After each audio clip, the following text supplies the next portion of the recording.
So one would imagine with that doubt, Chanderpaul would take his place. No news on Carl Hooper, or no further news.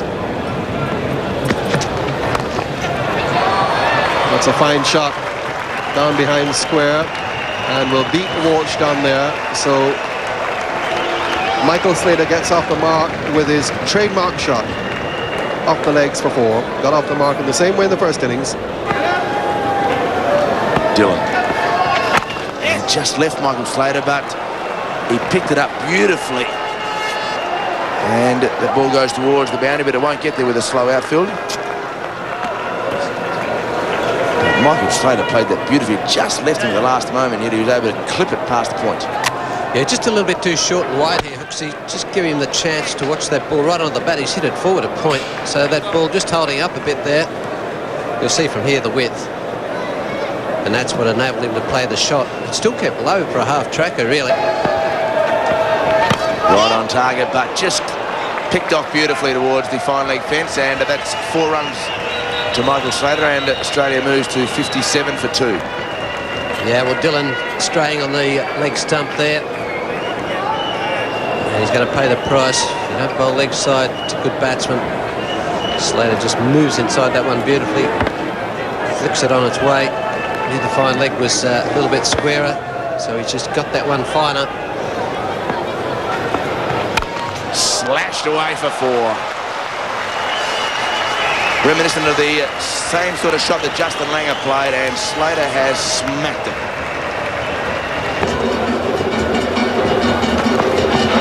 Tried the Yorker, and he's played it beautifully to mid-wicket. Should get 3 runs. Good piece of running. Excellent piece of running. Good piece of fielding as well, but unable to prevent the 3rd run being taken by Michael Slater. So Australia moves to 70. The West Indies have kept their discipline. And here's Pedro Collins in the commentary box. Dave Hooks, and with him, Michael Holding.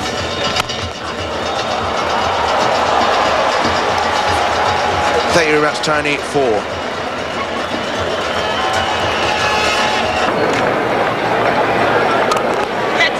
Lovely shot. Placed it beautifully. Man at short cover, man at cover. And it's gone all the way to the boundary.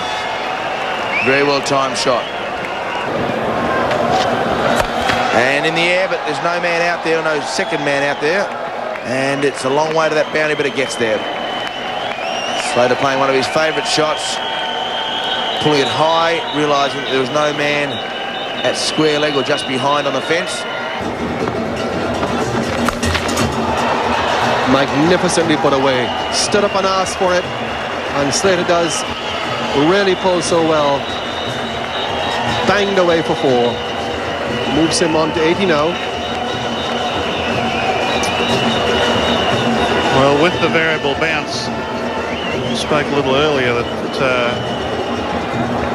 not too sure, but of course it's not coming off at all quick, and this is also what I was just talking about, that the short balls that are on offer, which haven't been many, because of exactly that reason. There's so much time for the batsman to play. Michael Slater has dispatched that through mid-wicket. Cracking shot.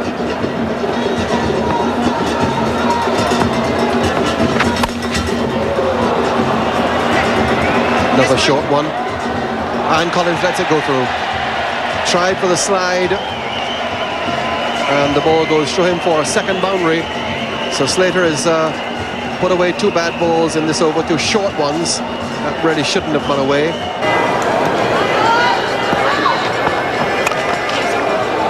Well played. Found the gap. This outfield is far faster than it was on either the first 2 days, although not as fast as it normally is. But the time there to take 3 runs for the shot. So 161 for 4. The drinks coming onto the ground. Australia's lead now 263. And that won't please you, no. That is a brilliant shot. Smacked just behind square leg, and that gives cause for the Australian flag to fly at square leg. Walsh with the figures of 1 for 31 so far. In the air, but over mid-off, and make that 1 for 35.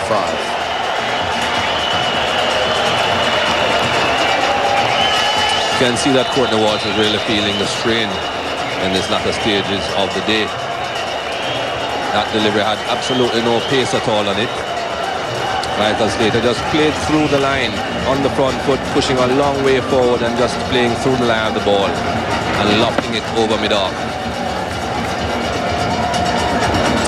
It's not very easy for these two fast men, Courtney Walsh and Curtly Ambrose, to be doing as much work as they are doing.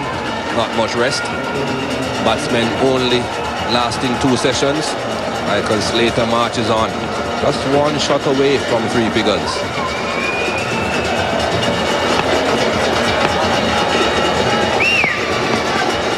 Had a bit more info in it, but he still pulls it away. And Michael Slater brings up his 12th Test 100 with consecutive boundaries. And 4 second innings hundreds in the last 6 Test matches. 5th 100 in the last 9 Tests for Michael Slater. What a period of batting it has been for the Australian opener. And what a great moment for him on a difficult pitch.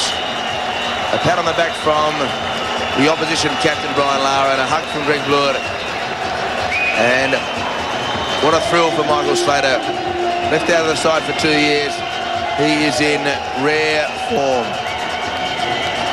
Certainly has played well, Michael Slater. He fought for this century. Struggled earlier on a pretty difficult pitch, but certainly has looked a lot better as time has gone on. You're never in command on this pitch, but he has looked a lot more assured and has played some very good shots. Down the pitch, Slater hits it straight and hits it to the boundary. Great shot, great placement. Mid-on was quite deep, but he was able to hit it very, very straight. And again, the nearly mandatory Adams full toss has gone to the boundary. Slater made this into a full toss, used his feet quite well. Jimmy Adams looking to give the ball a bit of air, looking to perhaps tempt a stroke against the spin, but of course if it doesn't pitch, it can't spin.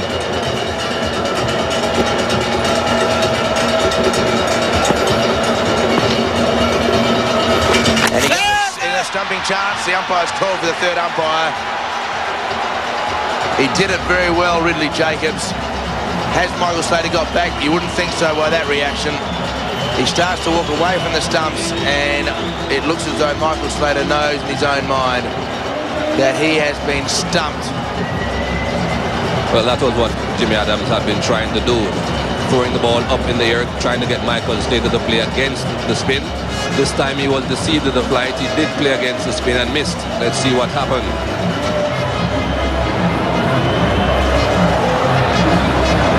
I would have to say Michael Slater is out. The bat hasn't touched the ground, just touching the ground. Now the bails are in the air. I would have to say that that was a good delivery from Jimmy Adams that has taken the wicket of Michael Slater. The West Indies certainly needed to get some wickets, and that man in particular, he had been batting very well, played very well, Michael Slater. Perhaps some in his team will think that he didn't necessarily have to play that particular shot, but he certainly cannot be blamed for that innings. Great innings, 106. It's 193 for 5.